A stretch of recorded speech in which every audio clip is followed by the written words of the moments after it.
Greetings, mortals. Welcome to Fatal Fortunes. I'm Al. I'm Nathan. Join us for a deep dive into some of history's most fascinating characters who live dangerously beautiful lives and whose legacies haunt us today.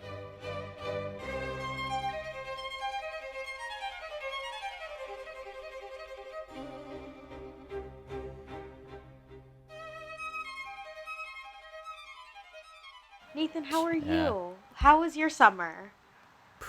I didn't do a whole lot. I worked a lot, and visited family a little bit. Saw some friends here and there, but mostly was just moving at the last month. Like, I don't know about anybody else, but August barely experienced that month. It would just like went by, and then the summer was over. Um, Yeah. but what about you? What did you get up to in the summer? I worked on a movie. Could Nice. not find a legal internship, so I found one of my dad's old students and said, "Hey, sis, I need a job." And after, a few months of persistence, I got jobby job. Now we're back in law school. And, about once a week, I'm like, damn, my set friends are just so much cooler than my law school friends. And then my set friends will call and they'll say, Al, don't miss us. Call time is 6:30 p.m. Like, don't miss us. Mm, yeah, Or true. like, don't miss us. Mikey died yesterday on set. Like, don't miss us. Yeah, wait. So what is the deal? It's IA, what is it? IAF or IAS? That's What? all the stuff that's coming out right now about Oh, like IATSE is how IATSE. you That's what it say. is. IATSE. Yeah. Yeah, yeah. So, could be a strikey strike. And I Yeah. was like talking to my parents about it, and my mom was like, don't strike, just leave. And we were like, Mom, that's what that is. Yeah. That's it's pretty much a Because she's like, strike. I don't get why we have to strike if all of us look at each other when we hit the 10-hour shooting day, grab our backpacks, and leave. It's not like they can do anything. And they're Yeah. not going to fire us because no one wants to pay unemployment. So, True, they just cut that off. And no one should have to work a 10-hour day in any facet. God, that's oh, dude, awful. one day I hit a 15-hour day. I believe it. I've heard people almost getting up to like a full day of work. And I'm like, I asked someone, I was like, yo, what is the longest day you ever work? And she was like, 20 hours. I was like, oh, because God. not only was she, doing something locations department-y, she was also doing something like DIT department-y. So she'd have to like race from set with the cards to upload to the system to be where the person who's editing was. What is DIT? Um, digital or data some technician. Oh, okay. It's the person who Information? maybe. I don't know. It's the person who uploads, make sure that the card wasn't corroded and you don't have to reshoot that again right then. Oh, okay. Yeah. Important job. Yeah, the person clearing the Save cards, the movie. uploading the stuff, Yeah. literally holding the movie in their hands. Um, but yeah, I worked on a movie, loved it. Also know that if I work on another movie, I'm not gonna grow as a lawyer, so sad. Why do you think that? Because I'm not getting the like relevant legal experience that I need at Mm. this time in my life. Like once I have to start paying these loans, I can't work for But free. Al, we just shouldn't pay them.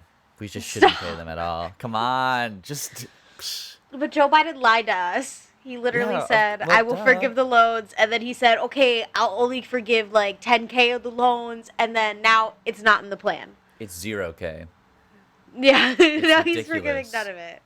It's 0K and But it's not okay. Okay, yeah, so yeah. I'm just not paying them. I'm just not gonna pay a cent. I moved to Providence. Everyone. Wow. Yeah. I moved to Somerville. Not I know. I'm not so too big of happy a for move for you. me. But Yeah, I'm yeah, so happy it's for you. better. Is it nice? You It's have a better. car now? I don't have a car. Alex has a Oh, car. oh, But it's nice. figures. It's electric. Oh, so no road trips is what I'm hearing. They just went on one to Vermont. They camped in the woods by themselves. Oh, Yeah, bold. very bold. They went for 2 nights. Wouldn't be me. Yeah, I didn't want to go.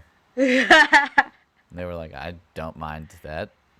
And they were I'll like, just no go. one asked you. Yeah, No one asked you to come. pretty much. We also have merch now. You can buy merch by signing up through Patreon. You can get a tote bag or a sticker. And our Patreon is, of course, always linked in, I don't know, what do you call it? I don't know, the interface. The The Patreon is description. always, yeah, the Yeah. description. Exactly. The Yeah. Patreon is always linked in the description. We will also add to the description the Society 6 link where you can get stuff that's more than tote bags. You can get little, I don't know, wall hangings of our little icon, little cards, more stickers, different totes. So I check saw that you had a out. couple of bath mats on there, and honestly, I'm in desperate need of one. So I might be going to the Society 6 store for a bath mat. Perfect. We're going to have a new subscriber method through Anchor.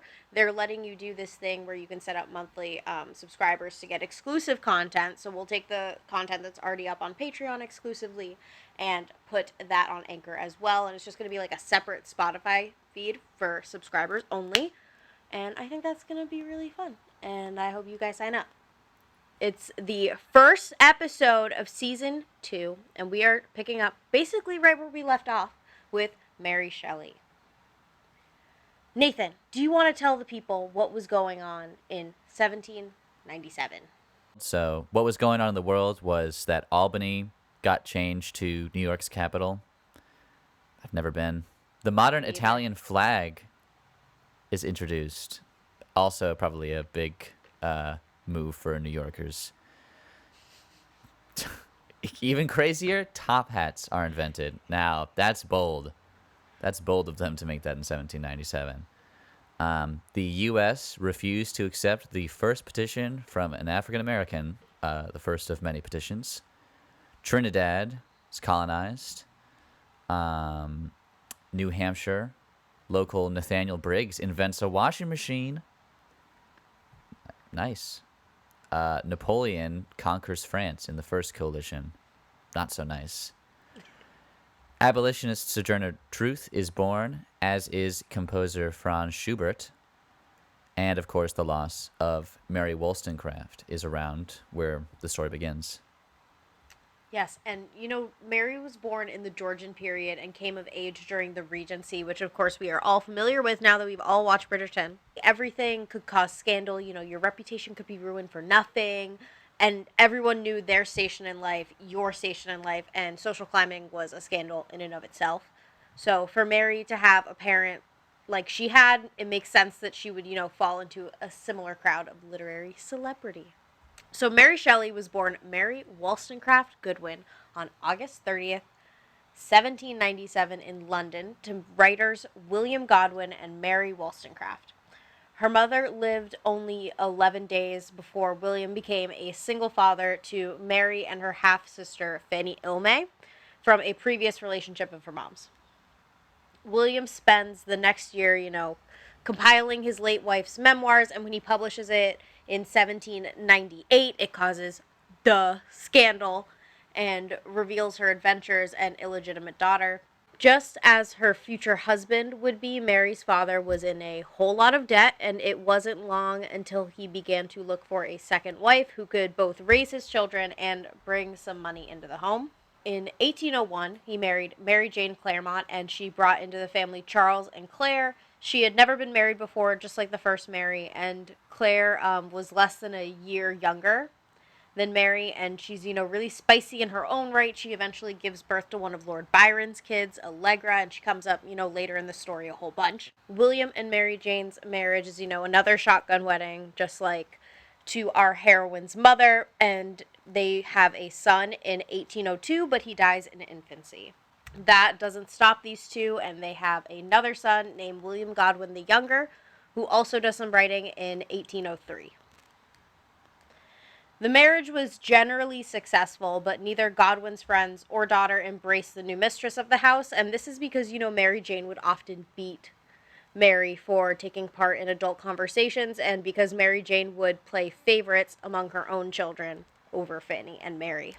Her father eventually started a publishing company with his new wife, dealing with children's books and stationery, and William moved the family to the booksellers district of London and out of the home he had shared with Mary Wollstonecraft. They went from having fresh air of the suburbs to the early industrial streets of inner London, and it affects everyone's health. It was really gross back then. But the publishing company itself is not a success, and it quickly runs William into debt. Remember, this was a time when debtor's prison was a thing, and William was only saved from indigence, a word I learned in law school this summer, by, of course, borrowing more money. This was from Francis Place, a Malthusian political reformer. And I got to use the word Malthusian in law school the other day, and everyone was like, good job, big word. So, yeah. I don't know it. It's, when, like, population can grow exponentially until it just can't sustain any more life, and then there's a bell curve of dying off. Oh my god. Wow. Yeah. How did you use that in the class? Because we were talking about how trademark and advertising, like how advertising is the last chain in, creation, distribution, consumption, and then advertising is what brings it all together so that that cycle can keep continuing. So there's, always a need for more. Mm. And I said it's kind of like a Malthusian collapse. Like, we're saying that consumption can grow exponentially until it just hits a breaking point and the population dies off. And this class is so pessimistic. I thought we were like, ooh, trademark and advertising, yay!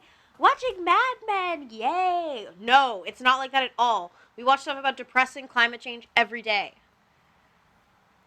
Yep. That sounds about Sucks. right. Damn. Mary's primary tutor was her father. She had little formal schooling. William acknowledged that he hadn't raised the girls as Wollstonecraft had set out in her Vindications of the Rights of Women, but he still made sure that it was an advanced learning experience. By 1807, she could recite her mother's philosophies by heart. She's only 10. It was also around this time that Aaron Burr, Hamilton villain, Oh. befriends the family, and at age 14, she finally gets to go to school at Ramsgate, which is a seaside town in Kent. This only lasts for about 6 months, unfortunately. At the age of 15, her father compared Wollstonecraft's two daughters, and Nathan, would you read this quote for us? My own daughter, Mary, is considerably superior in capacity to the one her mother had before. Fanny, the eldest, is of a quiet, modest, unshowy disposition, somewhat given to indolence, which is her greatest fault, but sober, observing, peculiarly clear, and distinct in the faculty of memory, and disposed to exercise her own thoughts and follow her own judgment. Mary, my daughter, is the reverse of her in many particulars. She is singularly bold, somewhat imperious, and active of mind. Her desire for knowledge is great, and her perseverance in everything she undertakes is almost invincible. My own daughter is, I believe, very pretty. Fanny is by no means handsome, but in general prepossessing. What the fuck, dude? I know. That's so messed up. That's your wife's that was daughter. pretty fucked up. Yeah. And your daughter. It's weird that he Yeah. said that. Yeah, it's not a good look. And That's like some people saying if they weren't my daughter, I'd yeah, yeah. Mm-mm. Yeah. No, thank And you, William. when I was like doing the research, you find the full quote, in biographies of Fanny, but in biographies of Mary, you only find the end where he's talking about how, she's imperious and wonderful and stuff. They like totally cut out the horrible stuff that he starts with talking about Fanny. It's pretty bad. Wow. Yeah. Revisionist history in Mary Shelley biographies. Yeah. So Mary leaves boarding school, and, William is quickened with the idea that his daughter should become a philosopher and that, Fanny should do nothing. There are more reasons speculated for her being sent to William Baxter's home in Scotland. Perhaps it's her health. They're living in a really gross part of London right now. which I don't get because, in history up until this point, people go to Scotland and they get some weird tubercular illness and die. So I don't get why they're like, "Oh, Scotland for the health." I'm like, I don't think that that's where you're supposed to go. Nobody understood health though back then, did they? No. Yeah, especially No, Europeans. this is like right when we got like inoculation. This is right when Catherine the Great was like, guys, we could inoculate ourselves against smallpox, and everyone was like, "No, No you way. can't." I want to go outside and kiss everybody. There we go. Maybe it was also to escape this wicked stepmother who, Yeah, beats her for Mary talking like the Jane. adult her father wanted her to be.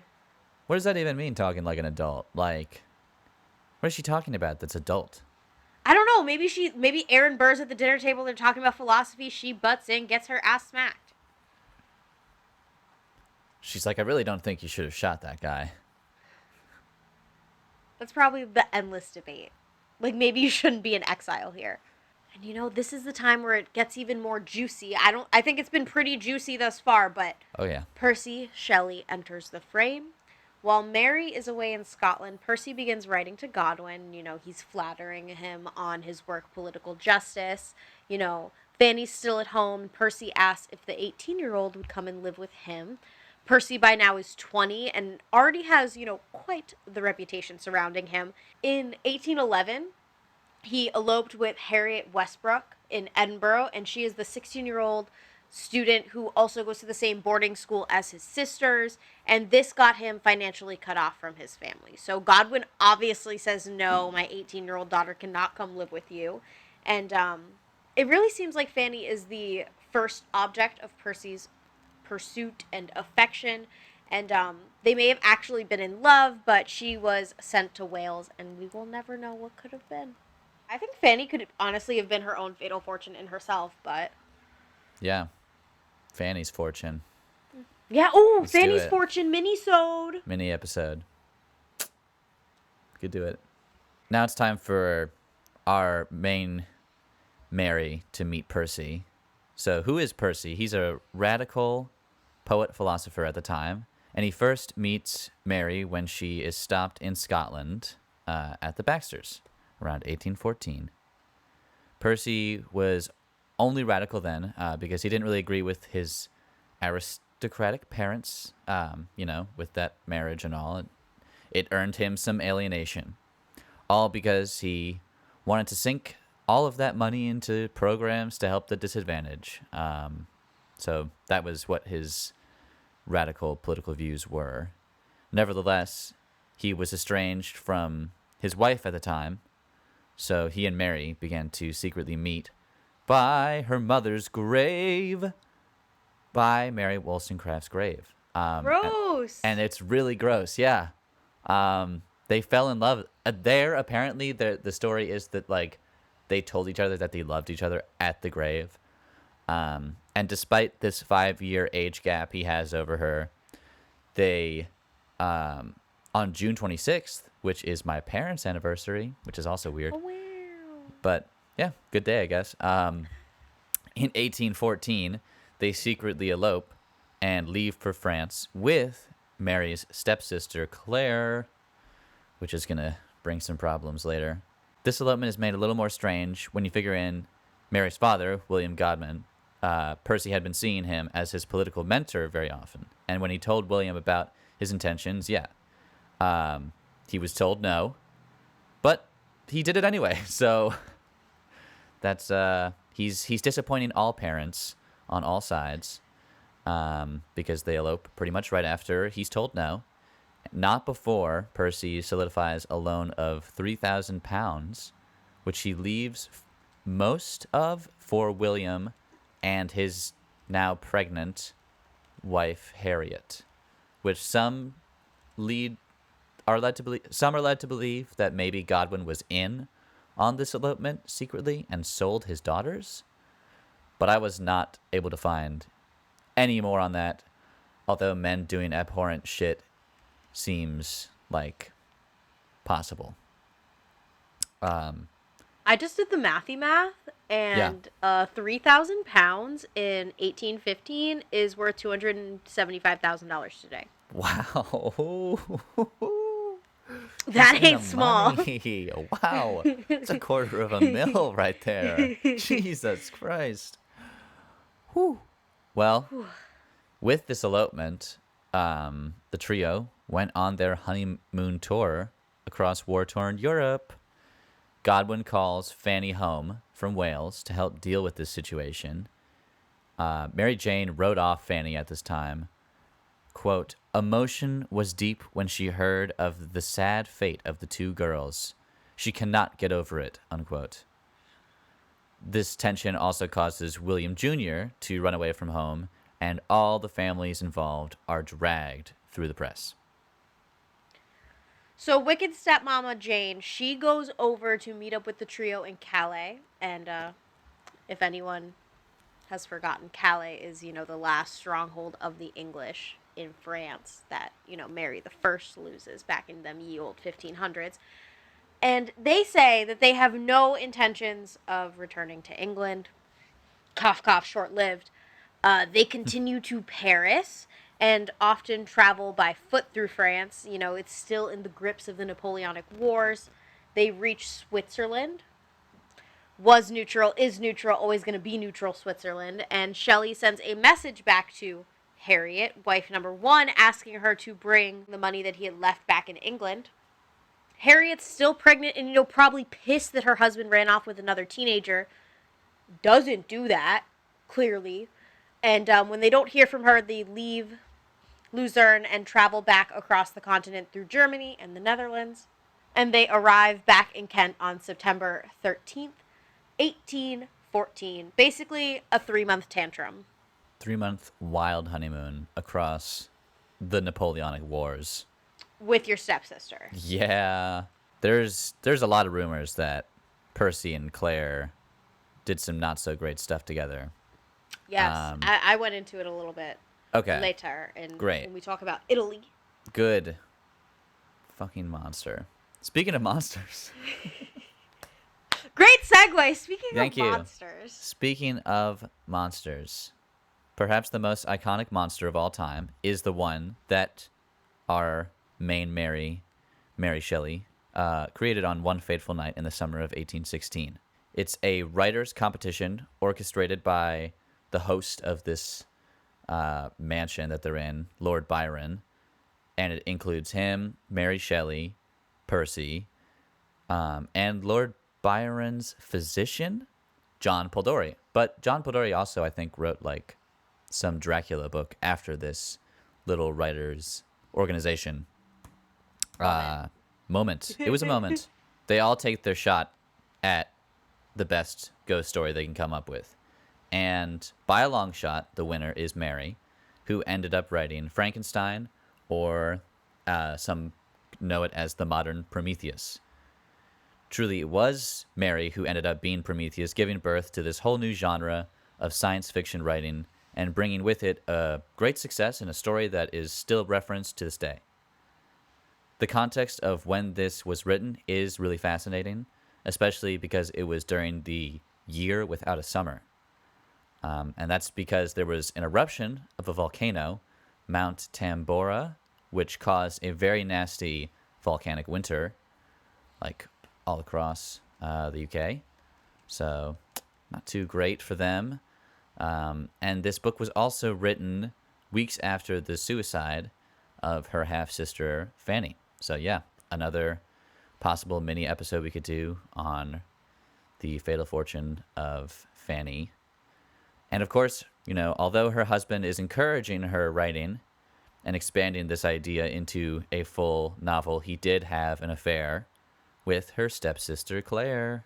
And in another whammy for 19-year-old Mary, Harriet, Percy's wife, drowns herself in the Serpentine River and leaves the custody of her and Shelley's son, Charles, to his father, and that of their daughter to other relatives.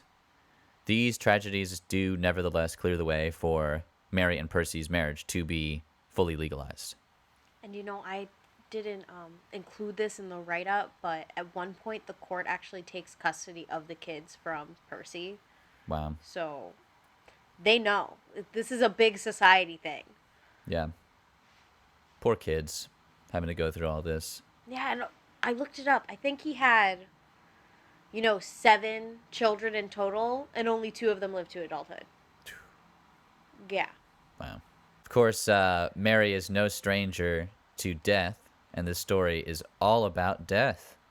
Frankenstein's all about death. Her own mother dies during her birth, falling victim to the other side of that with the death of her own firstborn, which was a little bit before writing Frankenstein.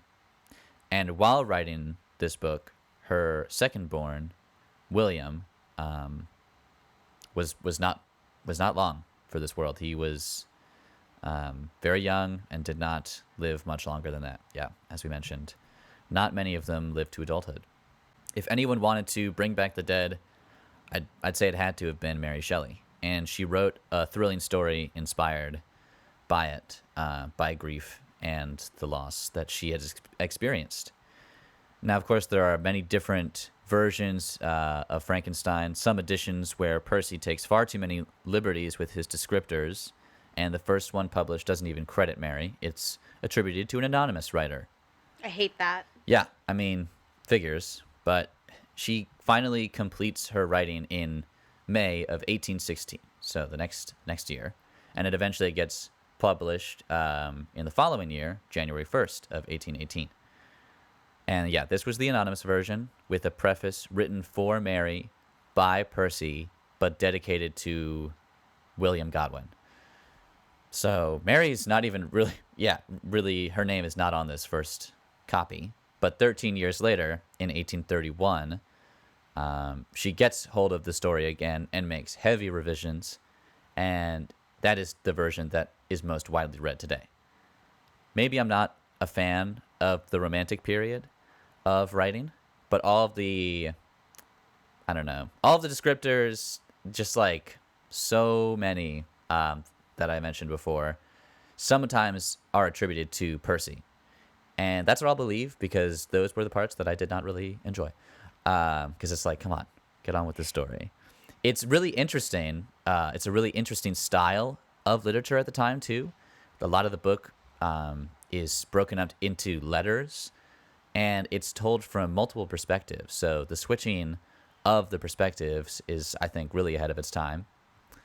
And today, that monster that she created in the book, Frankenstein's Monster, it's appeared in over 50 pieces of media. Personally seen so many kids dress up as this monster on Halloween, which is right around the corner. And although it is most often referencing the movie version, what with the green skin and the bolts in the neck, it still shows what an influential writer Mary Shelley was and how her legacy and imagination is still alive. I love this edition of Frankenstein where it's on stage. It's the National Theater or something, and Benedict Cumberbatch, he plays the monster. I remember watching it, on the big screen at the Coolidge Corner Theater as a Wow. teen. Top notch. Top notch. But personally, if we're talking Dracula or Frankenstein, it's Dracula on 1,000. I still have to see that, was it Bram Stoker's Dracula? The movie The with movie. Winona Ryder. That's the one. Yep. Haven't seen it. Got to see it.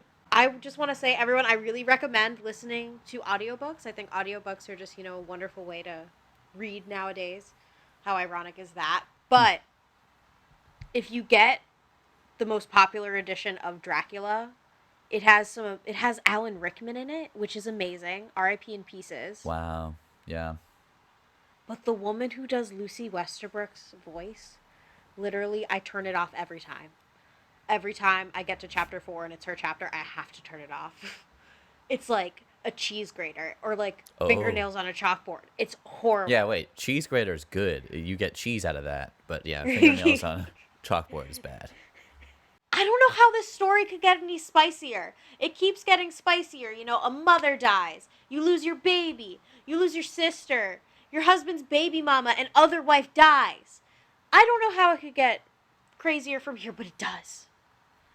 So, The three of them left England again in March of 1818, and this time they head for Italy. I loved Italy when we went to Italy, except so many people got Except, robbed. yeah, I was about to say, except for the part where people got stuff stolen. Back to Mary Shelley.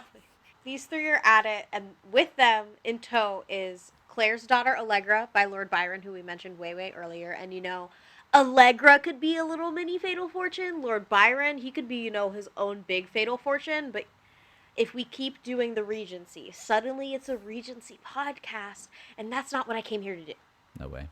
So they're going to meet up with Lord Byron, who has finally said, okay, Claire, I will take care of the baby. I will raise the baby in Venice, so long as you have nothing to do with the child ever again. So they meet up in Venice, hand off the baby. Byron immediately puts this baby in a convent. Oh, Yeah.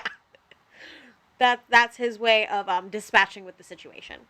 They make it to Venice, but Mary and Percy's daughter, Claire, so another Claire, Clara, she dies in September, and this leads to a period of estrangement between the couple. It's very upsetting.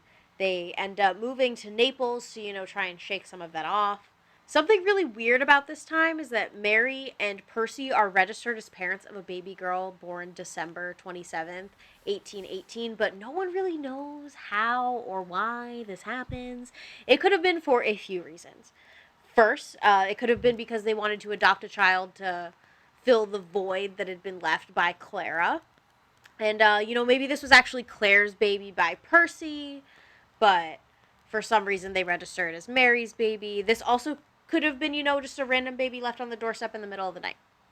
We have no idea. The trio has this baby baptized as Elena on February 27th, 1819, but then they leave Naples the following day for Rome and leave the baby behind. whoa. Make it make sense. They want a baby. They don't want a baby. What the hell? Like, And thinking about it, they're about our age right now. don't abandon like- the baby. They're like 22, 23, 24. You want a God. baby, you don't want a baby, you want a baby, you don't want a baby. That's life. I get it, I guess. I don't want a baby. They leave this baby in Naples. Then they go to Rome. And they're all talking about, they love Italy, even though all these sad things are happening to them. It's a really, creative and productive time for them. And then, of course, more tragedy again. Their son William dies in June of malaria. There he goes. There he goes. I knew it. He knew he wasn't there he long. goes. So now these people who were once, parents of 3 are again childless, and Mary's only 22. So again, because these people cannot stay in one place, they roll into Florence in October, and then in November, Mary gives birth to her last and only surviving child, Percy Florence Shelley. Yay! Woohoo, he made it. Of course, like we said, these people are just moving, and they roll on to Pisa next. And in Pisa, Percy gets assaulted outside of a post office and blackmailed over Elena, the baby, who is still alive back in Naples. And as per usual, the creditors in England are asking for their money back. Don't leave a baby in Naples. Don't do it. So the 3 of them find out about baby Elena's death in July, and Claire's finally out of here. She moves on and she heads to Florence. Mary is still depressed, and it's not helped by Percy continuing to chase women, even women who live in their building, very, Don Draper style. By 1822, Allegra has died in this convent, putting further stress on the members of the set, because, it's not just a Claire, Percy, Mary world. There's Byron, there's Keats, there's Hunt, there's a whole bunch of different other literary people floating and surrounding them. And, the summer, it doesn't bring, any more good news, because Mary almost dies of a miscarriage in her 5th pregnancy. And she's ultimately saved from Percy's first aid, which I don't really understand, because all I thought people did back then was get infections and die, so I don't get how any intervention's really helpful. Yeah, I think I saw this where he's like put her in a bathtub of like really cold water or something, and the doctor was like, "You saved her life." I'm like, "What?" Huh? Okay, I guess. And at the same time, Percy He's having a whole bunch of hallucinations about, their dead friends and himself, murdering his wife. Oh, fuck. He's going cuckoo bananas, and it's also because, you could buy anything in this era. You could buy anything at the drugstore. You could literally, like, huff paint. If it was bottled, you would sell it and someone would take it. So he's taken a bunch of weird things that, definitely today a doctor would never give you, but back then you could buy at the grocer. The next spicy thing that happens, which I think might be the climax of Ye Old Story, is, Percy is going to visit Lord Byron and this guy named Leigh Hunt, and they set sail on a boat that they've poetically named Don Juan, which seems Wow. like really annoying. Oh, yeah, yeah, yeah. In hindsight, naming your like not seaworthy boat Don Juan Just guys just being doesn't. dudes. Yeah, exactly. Just guys being dudes. Like no homo, bro. We love it. Wow. So they They've have a explored each other. successful. They've explored each other's bodies for sure Oh my god. on the Don Juan. Oh my god. Well, what we come to find out is that none of these people know how to boat. None of these people do boats at all. Because they're too Um, busy exploring each other's bodies. Yes, they're too busy exploring each other's bodies. No one learns how to sail a boat. So basically, they talk about this literary magazine. They're like, okay, word, we're going to do it. Basically, it's a long meeting to talk to your friend about the zine. So they finalize the zine plans, put some staples in the side of the paper, and they attempt to return to where Mary is waiting for them at Lerici. I don't know where that is, but it's someplace in Italy called Lerici. Hmm. And, the two immediately get lost in a storm. They come to find out that the Don Juan, which had been custom made for Mr. No Money Percy, he's borrowing a bunch of money to get a custom made ship, and this custom My made ship God. is overmasted and not seaworthy. I don't know what overmasted means, but someone who knows boats knows. It's overmasted, so their inexperience doesn't help the situation, clearly. About 10 days later, Percy's body washes ashore in Tuscany, and his body's only identifiable from the suit that he's wearing and the Keats poem in his pocket. So he gets cremated on the beach on August 16th, 1822, and we'll include that famous painting scene in the show notes at fatalfortunes.com. Please check it out. We've been doing a lot of work on the website. And something that's really weird is that his heart doesn't burn, and maybe people think that that's because of some old tuberculosis thing.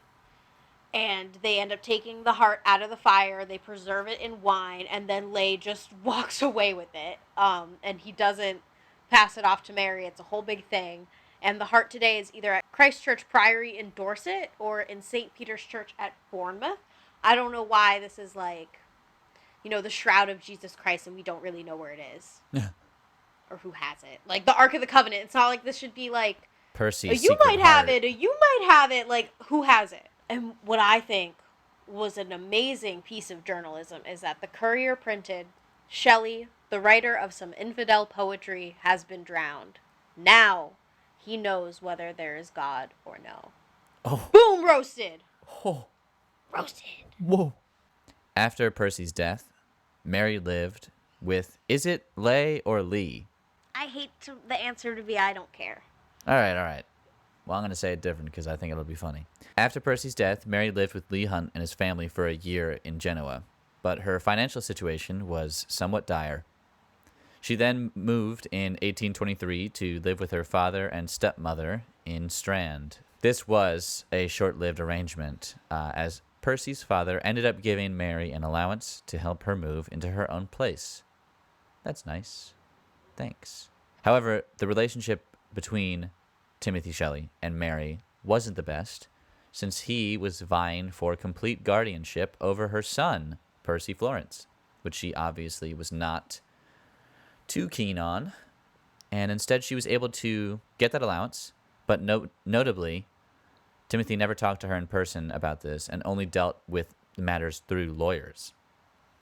So that's pretty cold of a shoulder there that he's given her. Mary spent her days editing her late husband's poems, but was told never to release them in a biography or Timothy would stop the allowance. In the summer of 1824, Mary moves to Kentish Town in North London to be with Jane Williams. That is the woman from the apartment building who Percy had a thing for way back. Don Draper.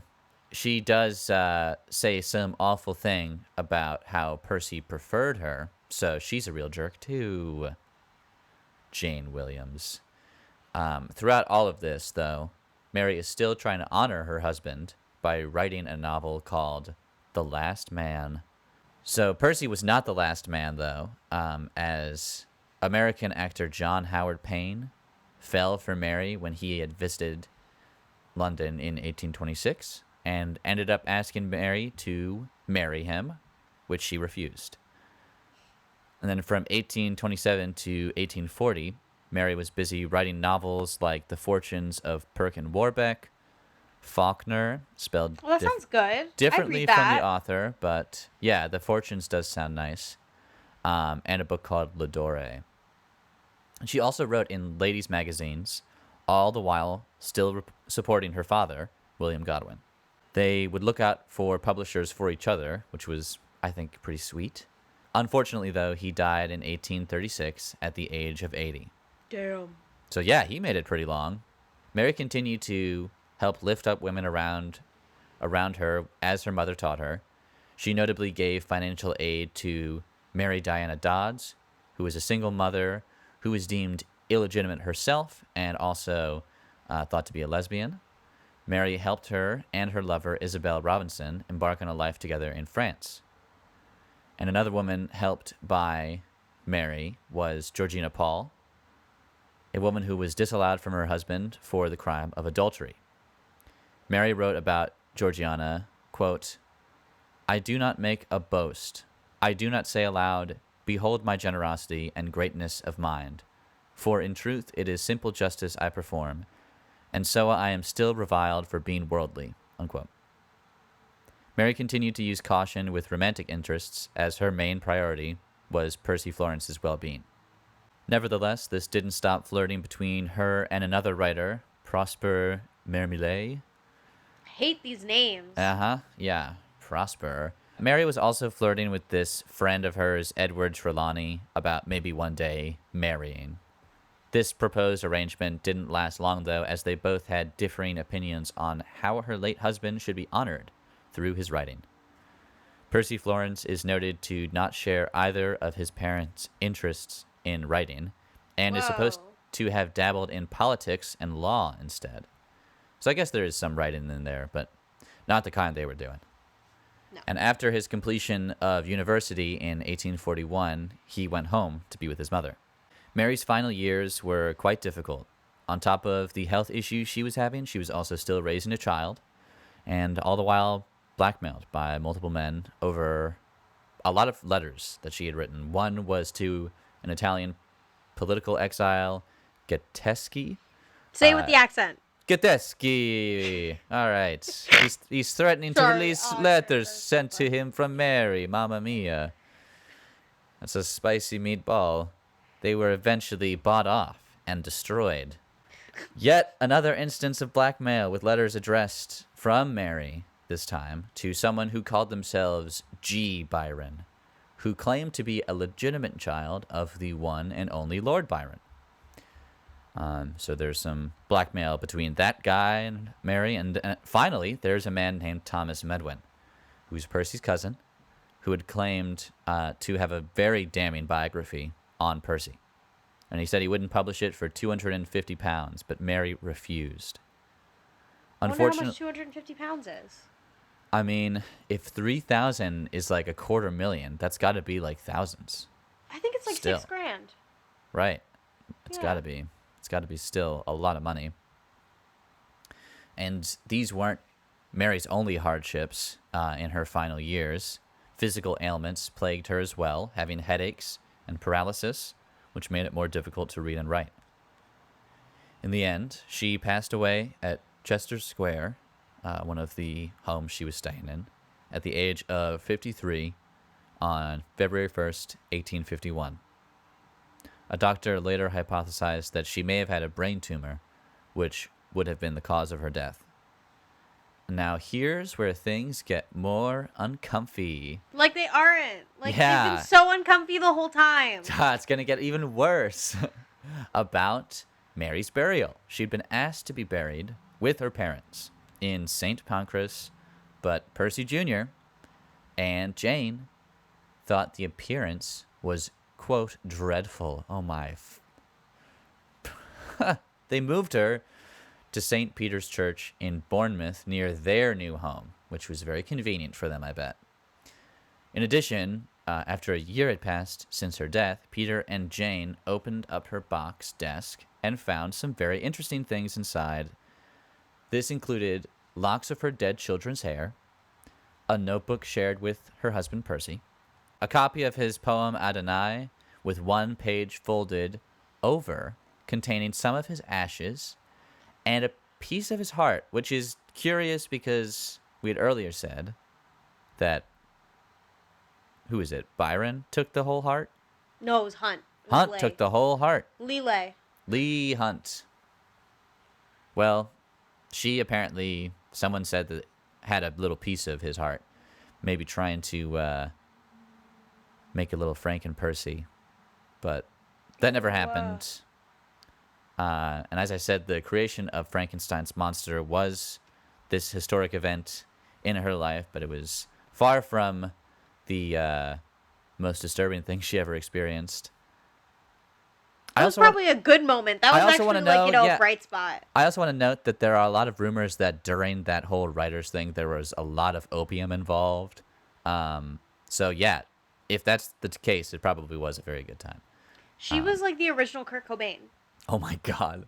That is Mary Shelley. All in all, a great writer. Lived a very, very hard life. Lost a lot.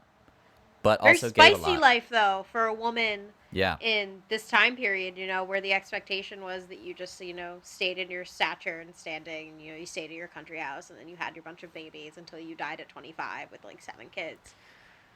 But if she had done that, that would have been a great disservice to her mother's legacy. Yep. Who also was not about that. Her mom that. was the blueprint. Was the blueprint. We discussed how go listen to the season 1 if you finale. Haven't already. We discussed about how, she traveled around Europe too. She walked so Mary could run. Definitely.